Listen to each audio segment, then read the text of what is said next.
જય સ્વામિનારાયણ વિદ્યાર્થી મિત્રો, તત્વોનો વર્ગીકરણ અને ગુણધર્મોમાં આવર્તિતા ચેપ્ટરમાં આપણે એન્ડ ઉપર હતા અને હવે છેલ્લા મુદ્દાઓની ચર્ચા કરી અને પછી આપણે આગળ વધીએ. એ પહેલાં ગત લેક્ચરની એટલે કે 2-3 દિવસ આપણો વચ્ચે બ્રેક આવ્યો. એ પહેલાંના લેક્ચરમાં મેં તમને સંયોજકતા વિશે વાત કરી હતી, બરાબર. સંયોજકતાના મુદ્દાઓની આપણે ચર્ચા પણ કરી હતી. સંયોજકતા અથવા સંયોજકતાને બીજું શું કહીએ છીએ આપણે? ઓક્સિડેશન અવસ્થા. સંયોજકતા તત્વોનો અતિ લાક્ષણિક ગુણધર્મ છે, જેને ઇલેક્ટ્રોનની રચનાને આધારે આપણે સારી રીતે સમજી શકીએ. પ્રતિનિધિ તત્વો માટે સંયોજકતા હંમેશા તેની બાહ્યતમ કક્ષામાં રહેલા ઇલેક્ટ્રોનની સંખ્યા. પ્રતિનિધિ તત્વો એટલે કયા? તો કે એસ વિભાગ અને પી વિભાગના તત્વો. ત્યારબાદ બીજી રીતે મેળવી હોય તો 8માંથી બાદ કરતાં આપણને મળતી સંખ્યા જેટલી હોય છે. હાલમાં સંયોજકતા માટે બીજો શબ્દ આપણે કયો વાપરીએ છીએ? તો કે ઓક્સિડેશન અવસ્થા શબ્દ આપણે વાપરીએ છીએ. આમ તો ખાસ કરીને સંયોજકતા માટે આપણે એવું કહી શકીએ, તત્વએ મેળવેલ કે ગુમાવેલા ઇલેક્ટ્રોનની સંખ્યા. જરાક યાદ કરી લઈએ આપણે ઇલેક્ટ્રોનની રચના. તો કે ભાઈ સમૂહ 1ની સામાન્ય ઇલેક્ટ્રોનની રચના શું હતી? તો કે NS1 એટલે એની બાહ્યતમ કક્ષામાં કેટલા ઇલેક્ટ્રોન હતા? 1. તો તેની સંયોજકતા 1. સમૂહ 2 તેની બાહ્યતમ કક્ષામાં કેટલા ઇલેક્ટ્રોન છે? 2, બરોબર. તો તેની સંયોજકતા કેટલી થશે? 2. સમૂહ 13ની બાહ્યતમ કક્ષામાં કેટલા ઇલેક્ટ્રોન છે? 3, બરોબર. કઈ રીતે? તો કે NH2 NP1 S કક્ષકના 2 અને P કક્ષકનો 1. તો તેની સંયોજકતા 3. સમૂહ 14 એની સામાન્ય ઇલેક્ટ્રોનની રચના NH2 NP2 કેટલા ઇલેક્ટ્રોન છે બાહ્યતમ કક્ષામાં? 4. તો તેની સંયોજકતા કેટલી થશે? 4. ત્યારબાદ સમૂહ 15 એની સામાન્ય ઇલેક્ટ્રોનની રચના NH2 NP3 કેટલા ઇલેક્ટ્રોન છે બાહ્યતમ કક્ષામાં? 5. તો સમૂહ 15ની સંયોજકતા 5 પણ છે અને બીજી કઈ આવી શકે? 3. કેમ? કારણ કે જો એને નજીકના નિષ્ક્રિય વાયુ જેવી ઇલેક્ટ્રોનની રચના પ્રાપ્ત કરવી હોય, નજીકના નિષ્ક્રિય વાયુ એટલે સમૂહ 18, તો એ 3 ઇલેક્ટ્રોન મેળવવાનું વલણ ધરાવે. અને બીજી કઈ રીતે મળે? તો કે 8 - 5 કરો તો કેટલા આવશે? 3. સમૂહ 16 માટે સામાન્ય ઇલેક્ટ્રોનની રચના NH2 NP4 બાહ્યતમ કક્ષામાં 6 ઇલેક્ટ્રોન એટલે સંયોજકતા 6. હવે એને નજીકના નિષ્ક્રિય વાયુ જેવું બનવા માટે કેટલા ઇલેક્ટ્રોનની જરૂર છે? તો કે 2. તો 2 ઇલેક્ટ્રોન મેળવશે. 8માંથી 6 ગયા તો કેટલી આવી? 2. તો સંયોજકતા 2 બતાવશે.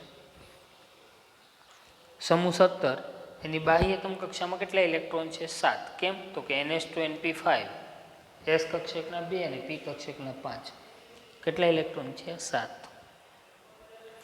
ઓકે. 8માંથી 7 બાદ કરો તો કેટલા આવશે? 1. અને સમૂહ 18 તો એની સંયોજકતા કેવી થાય? 0. અથવા 8 - 8 એટલે શું થયું? 0. સમૂહ 18 મોટાભાગે ઇલેક્ટ્રોન ગુમાવવાનું કે મેળવવાનું વલણ ધરાવતો નથી. એટલી ચર્ચા કરીને ખાસ મેં તમને યાદ રાખવાનું કીધું હતું, જે તત્વની વિદ્યુત ઋણતા વધારે તે તત્વનો ઓક્સિડેશન અવસ્થા કેવી આવશે? ઋણ આવશે, બરોબર. આવી ચર્ચા કરી. જે તત્વોની વિદ્યુત ઋણતા ઓછી તેની ઓક્સિડેશન અવસ્થા ધન આવે.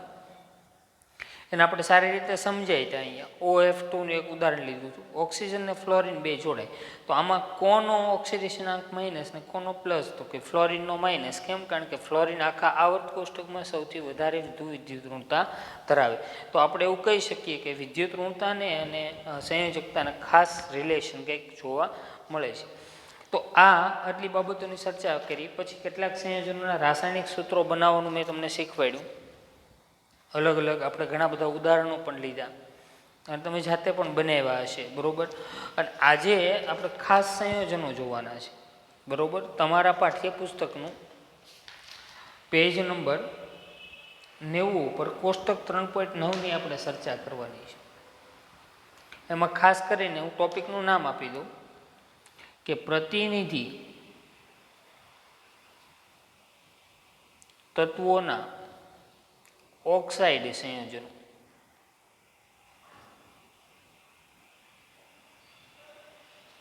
પહેલાં તો પ્રતિનિધિ તત્વોના ઓક્સાઇડ સંયોજનો એટલે શું થાય? પહેલાં તો પ્રતિનિધિ તત્વો એટલે શું આપણને ખબર હોવી જોઈએ. Principal group elements. પ્રતિનિધિ તત્વો એટલે સમૂહ 1, 2, 13, 14, 15, 16, 17 અને 18, બરોબર, એના તત્વો છે, એ પ્રતિનિધિ તત્વો છે. તો પ્રતિનિધિ તત્વો છે જે, બરોબર, એટલે કે એસ વિભાગ અને પી વિભાગના તત્વો, એના ઓક્સાઇડ સંયોજનો એટલે ઓક્સિજન સાથેના સંયોજનો. હવે તમને ખબર છે કે આખા આવર્ત કોષ્ટકમાં સૌથી વધારે વિદ્યુત ઋણતા કોની છે? તો કે ફ્લોરિન. ને બીજા ક્રમે કોણ આવે? ઓક્સિજન. ઓક્સિજન મોટાભાગના તત્વો સાથે જોડાય અને સંયોજનો બનાવે, એની આપણે ચર્ચા કરવાની છે, બરોબર, કે ઓક્સિજન કેવા સંયોજનો બનાવે. આપણે ગ્રુપ પ્રમાણે જોઈશું એટલે વધુ સારી રીતે સમજી શકીએ. ચલો, સમૂહ 1, સમૂહ પહેલો. તો સમૂહ 1ના ઓક્સાઇડ સંયોજનના સૂત્ર શું થાય, બરોબર, એની આપણે વાત કરીશું. પછી સમૂહ બીજા. હવે સમૂહ પહેલો છે તેની સામાન્ય ઇલેક્ટ્રોનની રચના શું છે? તો કે NH1. તો તેની સંયોજકતા કેટલી છે સમૂહ 1ની? તો કે ભાઈ 1, બરોબર. ચલો, હવે ઓક્સિજન સાથે જોડાય સમૂહ 1ના સંયોજન.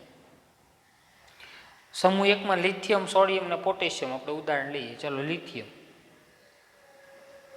બરોબર. લિથિયમ કોની સાથે જોડાય છે? ઓક્સિજન સાથે જોડાય છે. આપણે ઓક્સાઇડ સંયોજનો ભણી રહ્યા છીએ, બરોબર. સંયોજન એક બે સમૂહ માટે આપણે સૂત્રો બનાવશું એટલે તમે સારી રીતે સમજી શકો.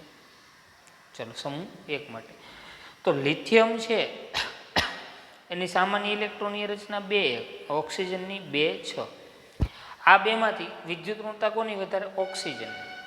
એટલે ઓક્સિજન ઇલેક્ટ્રોન મેળવશે, કોણ ગુમાવશે? લિથિયમ. લિથિયમ 1 ઇલેક્ટ્રોન ગુમાવે તો એક ઓક્સિજનને કેટલા ઇલેક્ટ્રોનની જરૂર છે? 2. તો આપણે શું કરશું? જો આની સંયોજકતા 1 છે, આની 2 છે, બરોબર. આ -2 છે. કેમ? કારણ કે એની વિદ્યુત ઋણતા વધારે છે. ઓક્સિજન બીજા ક્રમે. ઓક્સિજન ક્યારે પોઝિટિવ આવે? તો કે ફ્લોરિન સાથે જોડાય ત્યારે. ઓકે, ચાલો, તો શું કરવું પડશે? બેનો વીજભાર સરખો કરવા માટે મેં અગાઉ તમને શીખવાડ્યું છે. શું કરશો? ગુણાકાર. કોને ગુણશો? ઓક્સિજનને કેટલા વડે ગુણશો? 1 વડે. અને લિથિયમને કેટલા વડે ગુણશો? 2 વડે. તો સંયોજનનું સૂત્ર શું થયું? Li2O, lithium oxide. બીજી રીતમાં કહ્યું હોય તો એક લિથિયમ 1 ઇલેક્ટ્રોન આપે તો ઓક્સિજનને કેટલા ઇલેક્ટ્રોનની જરૂર છે? 2. તો લિથિયમ કેટલા લેવા પડે? 2. આવી જ રીતે દરેક સમૂહની બાહ્યતમ કક્ષાની ઇલેક્ટ્રોનની રચના કેવી હોય? સમાન, બરોબર. તો જેવી રીતે લિથિયમ સંયોજન બનાવે, લિથિયમ ઓક્સાઇડ કહેવાય એને, એવી રીતે બીજું ઉદાહરણ લઈએ. ચલો, સોડિયમ અને ઓક્સિજન. સોડિયમની ઇલેક્ટ્રોનની રચના 2, 8, 1 અને ઓક્સિજનની 2, 6. સોડિયમના નજીકના નિષ્ક્રિય વાયુ જેવું બનવા માટે કેટલા ઇલેક્ટ્રોન ગુમાવવા પડે? 1. ઓક્સિજનને નજીકના નિષ્ક્રિય વાયુ જેવું બનવા માટે કેટલા ઇલેક્ટ્રોનની જરૂર છે? 2. બંનેમાં વિદ્યુત ઋણતા કોની વધારે? તો કે ભાઈ ઓક્સિજનની. તો ઓક્સિજન શું કરશે? ઇલેક્ટ્રોન મેળવશે. ઓક્સિજન ઇલેક્ટ્રોન મેળવશે. કોની પાસેથી મેળવશે? સોડિયમ પાસેથી. શું અણુસૂત્ર થાય? તો જો અહીંયા માઇનસ થાય ઓક્સિજન અને આ કેવું થાય? પ્લસ. અને સામાન્ય રીતે બાહ્યતમ કક્ષામાં 1, 2 અને 3 ઇલેક્ટ્રોન હોય તો તે તત્વ ઇલેક્ટ્રોન ગુમાવે. 5, 6, 7 હોય તો ઇલેક્ટ્રોન મેળવે. ચલો, શું થશે અહીંયા? તો સિમ્પલ છે, સોડિયમને 2 વડે ગુણો, ઓક્સિજનને 1 વડે ગુણો, એટલે શું થયું? બેનું સૂત્ર Na2O, સોડિયમ ઓક્સાઇડ. ચલો, આવી રીતે હવે તમે જાતે પણ કરી શકો, બરોબર. જો દરેક સમૂહ છે ને એક સરખા પ્રકારના સંયોજનો બનાવે, કારણ કે એની બાહ્યતમ કક્ષામાં એક સમાન ઇલેક્ટ્રોન હોય. એટલે અહીંયા પોટેશિયમ હોય તો શું થાય? Potassium oxide. પોટેશિયમ પણ 1 ઇલેક્ટ્રોન આપે છે. કોને આપે છે? ઓક્સિજનને. ઓકે, ચલો, હવે આપણે સમૂહ 2ની વાત કરીએ. સમૂહ 2 એની સામાન્ય ઇલેક્ટ્રોનની રચના NH2. ચલો, સંયોજકતા કેટલી છે? તો કે 2.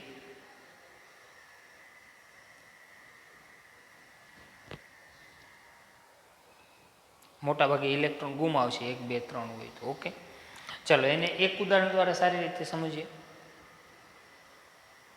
ચલો મેગ્નેશિયમનું ઉદાહરણ લો. Magnesium oxygen 2 8 2, oxygen 2 6. ચલો મેગ્નેશિયમની બાહ્યતમ કક્ષામાં 2 ઇલેક્ટ્રોન છે, દેખાય છે. 2 ઇલેક્ટ્રોન ગુમાવીને કોના જેવો બને? નજીકના નિષ્ક્રિય જેવો. એવી રીતે ઓક્સિજન શું કરશે? 2 ઇલેક્ટ્રોન મેળવવાનો પ્રયત્ન કરશે. બંનેમાં વિદ્યુત ઋણતા કોની વધારે? તો કે ઓક્સિજનની, કારણ કે બીજો નંબર. ઓક્સિજનની ઓક્સિડેશન અવસ્થા પ્લસ ક્યારે આવે? ફ્લોરિન સાથે જોડાય ત્યારે. બાકી બધે કેવી આવશે? માઇનસ. ઓકે, તો અહીંયા -2. મેગ્નેશિયમ કેવું થશે? +2. બેનો વીજભાર કેવો છે? સમાન છે. ગુણાકાર કરવાની જરૂર છે? તો કે નહીં. ઓકે, શું થાય સૂત્ર? તો કે MgO, મેગ્નેશિયમ ઓક્સાઇડ. આ ઉપરાંત સમૂહ 2ના બીજા તત્વો છે એ પણ બનાવે. જુઓ, કેલ્શિયમ ઓક્સાઇડ, સ્ટ્રોન્શિયમ ઓક્સાઇડ. તમે જાતે પણ લખી શકો, કારણ કે દરેક સમૂહ હોય ને બાહ્યતમ કક્ષામાં ઇલેક્ટ્રોનની સંખ્યા કેવી હોય? સમાન. Barium oxide. અત્યારે હું ચર્ચા કરી રહ્યો છું તમારી સાથે એ કોષ્ટક 3.9ની ચર્ચા ચાલી રહી છે. એમાં ઓક્સાઇડ સંયોજનની ચર્ચા ચાલે છે. કોષ્ટક 3.9.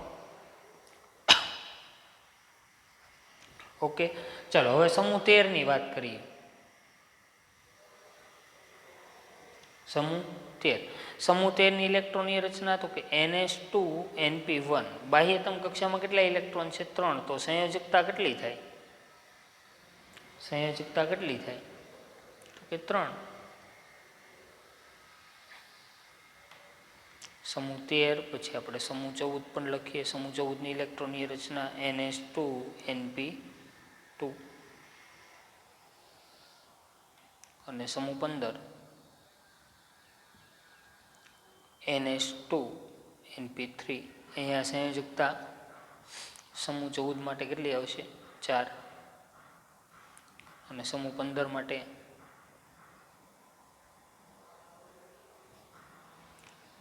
5 હોય ને અથવા કઈ હોય? 3 હોય. 8માંથી બાદ કરો ને એટલે આવે. ઓકે, ચલો હવે એટલા મુદ્દાની ચર્ચા કર્યા બાદ ચલો સમૂહ 13ના તત્વોના ઓક્સાઇડ સંયોજનની વાત કરીએ. ચલો સમૂહ 13 ક્યાંથી શરૂ થાય? તો કે બોરોન, એલ્યુમિનિયમ, ગેલિયમ, ઇન્ડિયમ અને થેલિયમ. ચલો બોરોનથી વાત કરું.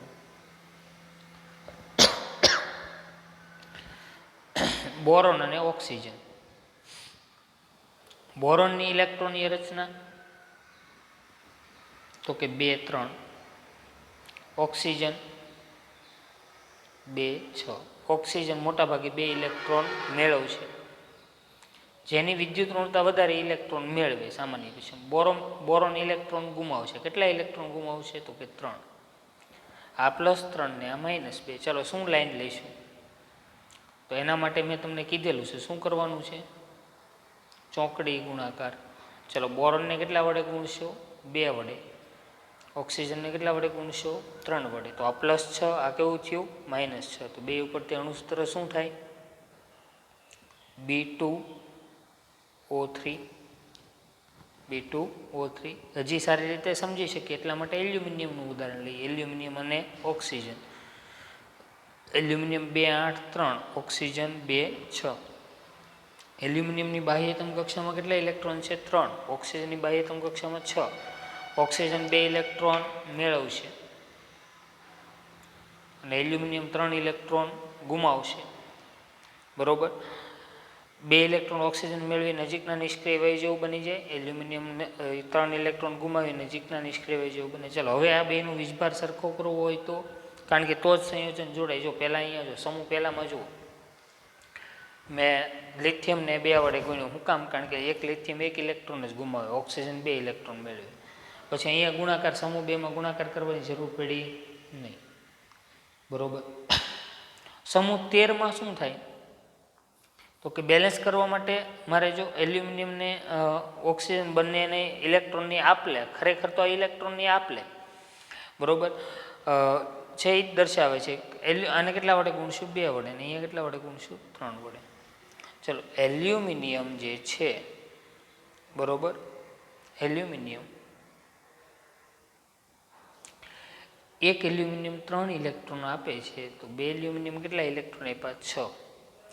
એક ઓક્સિજન 2 ઇલેક્ટ્રોન મેળવે તો 3 ઓક્સિજન કેટલા ઇલેક્ટ્રોન મેળવે? 6 થઈ ગયું, +6 અને -6. ચલો આનું સૂત્ર શું થશે? Al2O3 aluminium oxide. ચલો ત્યારબાદ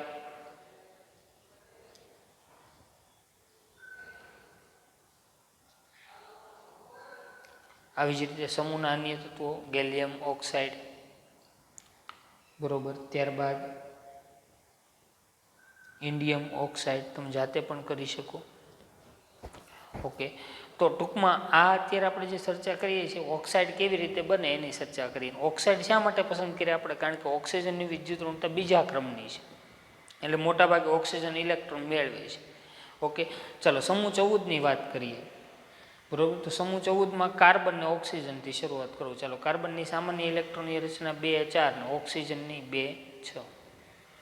એક કાર્બન મોટાભાગે ભાગીદારી થાય, પણ અહીંયા સમજવા માટે આપણે એવું માનીએ કાર્બન ઇલેક્ટ્રોન આપે છે. કોને આપે છે? ઓક્સિજન. એવું માનીએ મોટાભાગે કાર્બન ભાગીદારી એ આપણે આગળ ભણવાનું આવશે કે કઈ રીતે સહસંયોજક બને નહીં બધું, બરોબર. અત્યારે આપણે એવું માનીએ કાર્બનની બાહ્યતમ કક્ષામાં 4 ઇલેક્ટ્રોન છે, ઓક્સિજનને 2 ઇલેક્ટ્રોનની જરૂર છે, કાર્બનને 4. કોણ ઇલેક્ટ્રોન મેળવે? તો કે ઓક્સિજનની વિદ્યુત ઋણતા વધારે, તો ઓક્સિજન -2, તો કાર્બન કેવો આવશે? +4. હવે એક કાર્બન 4 ઇલેક્ટ્રોન આપી શકે છે, એક ઓક્સિજન કેટલા ઇલેક્ટ્રોન મેળવી શકે? 2. તો 2 ને બેલેન્સ કરવા માટે કાર્બનને 1 વડે ગુણવું, ઓક્સિજનને કેટલા વડે ગુણવું? 2 વડે. ચોકડી ગુણાકાર કર્યો તો કે આ. ચલો શું સૂત્ર થયું? તો કે કાર્બન 1 અને ઓક્સિજન કેટલા થયા? 2. આવી રીતે સમૂહના અન્ય તત્વો કાર્બન છે, પછી કોણ આવશે? તો કે સિલિકોન. તો એના માટે પણ શું થાય? Silicon oxide. ત્યારબાદ જર્મેનિયમ ઓક્સાઇડ. ત્યારબાદ આપણે આગળ વધીએ, ટીન ઓક્સાઇડ અને લેડ ઓક્સાઇડ. ઓકે, તો આ બધામાં જુઓ તમે તો આ બધા છે 4 ઇલેક્ટ્રોન આપે છે. કોને આપે છે? ઓક્સિજનને આપે છે. તો કોઈ પણ સંયોજનના સૂત્ર બનાવવા માટે સૌથી અગત્યની બાબત શું જોઈએ? તો કે આપણે શું જાણતા હોવો જોઈએ? સંયોજકતા, બરોબર. ત્યાર પછી આગળ વધીએ, સમૂહ 15. સમૂહ 15માં નાઇટ્રોજન અને ઓક્સિજન લઈએ. ચલો, બરોબર, નાઇટ્રોજન અને ઓક્સિજન. તો સમૂહ 15ના તત્વો 2 પ્રકારના ઓક્સાઇડ બનાવે, એની પણ ચર્ચા કરશું, બરોબર. પહેલા આટલું સમજી લઈએ આપણે. નાઇટ્રોજનની સામાન્ય ઇલેક્ટ્રોનની રચના 2 5 અને ઓક્સિજનની 2 6. ઓક્સિજન 2 ઇલેક્ટ્રોન મેળવે, નાઇટ્રોજન 3 ઇલેક્ટ્રોન ગુમાવે. ચાલો શું થશે? ચોકડી ગુણાકાર. નાઇટ્રોજનને કેટલા વડે ગુણશો? 2 વડે. ઓક્સિજનને કેટલા વડે ગુણશો? 3 વડે. તો શું થયું? તો કે અહીંયા સ્વાભાવિક જ છે, આ +6 અને આ -6, એટલે શું થયું? N2O3. ઓકે, તો સમૂહના દરેક તત્વો છે આવા પ્રકારના ઓક્સાઇડ બનાવે, N2O3 પ્રકારના ઓક્સાઇડ બનાવે, બરોબર. ઉદાહરણ તરીકે જો અહીંયા હું લખું N2O3, P2O3, As2O3, Sb2O3 અને Bi2O3. કેમ? એક સરખા પ્રકારના, કારણ કે સમૂહની બાહ્યતમ કક્ષામાં ઇલેક્ટ્રોનની સંખ્યા કેવી હોય? સમાન. તો આ બધાને કોમનલી સામાન્ય રીતે મારે દર્શાવવું હોય તો આમ દર્શાવી શકું, M2O3 પ્રકારના ઓક્સાઇડ. સમૂહ 14 માટે લખવું હોય તો હું શું લખી શકું? M એટલે શું થાય? ધાતુ તત્વો થયા. M એટલે શું થયું? સમૂહ 15ના તત્વો. એમ અહીંયા સમૂહ 14 માટે લખવું હોય, સમૂહ 14 કેવા પ્રકારના ઓક્સાઇડ બનાવે? તો કે MO2 પ્રકારના ઓક્સાઇડ. સમૂહ 13 માટે કીધું હોય તો કે M2O3 પ્રકારના ઓક્સાઇડ.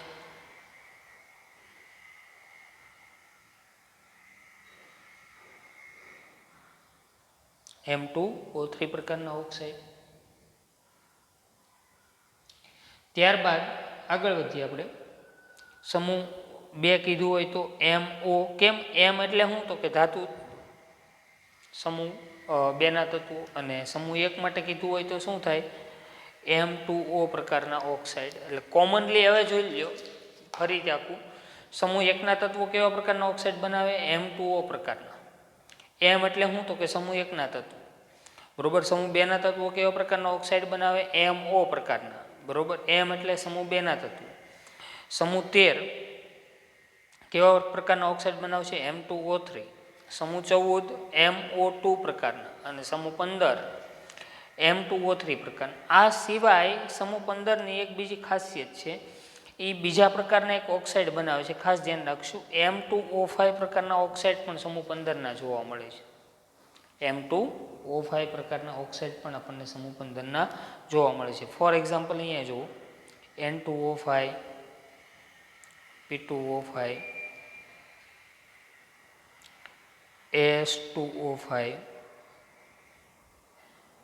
અને Sb2O5. અને આપણે આગળના ચેપ્ટરોની અંદર પછી ચર્ચા કરવાની આવશે. અત્યારે યાદ રાખવું, સમૂહ 15ના તત્વો બે પ્રકારના ઓક્સાઇડ M2O3 અને M2O5 પ્રકારના ઓક્સાઇડ બને. પણ તમે કોષ્ટકમાં જોશો ને એટલે તમને થોડુંક કન્ફ્યુઝન થશે કે સાહેબે P2O3 લખ્યું, ન્યાયમાં આપ્યું છે કે P4O6. જો P2O3ના બે અણુ લઈએ તો શું થઈ જાય? બે અણુ લીધા હોય, બે લીધા હોય તો શું થાય? ફોસ્ફરસ કેટલા થયા? 4 અને ઓક્સિજન 6. એવી રીતે આર્સેનિક માટે AS4O6. એટલે ફોસ્ફરસ અને આર્સેનિકના ઓક્સાઇડ છે ને દ્વિઅણુ સ્વરૂપે બે અણુ જોડાયેલા હોય તો જ સ્થાયી થાય છે, બરોબર? એ ધ્યાન ખાસ રાખવું. એટલે એક બુકની અંદર આ પાઠ્યપુસ્તકમાં ખાસ જોજો.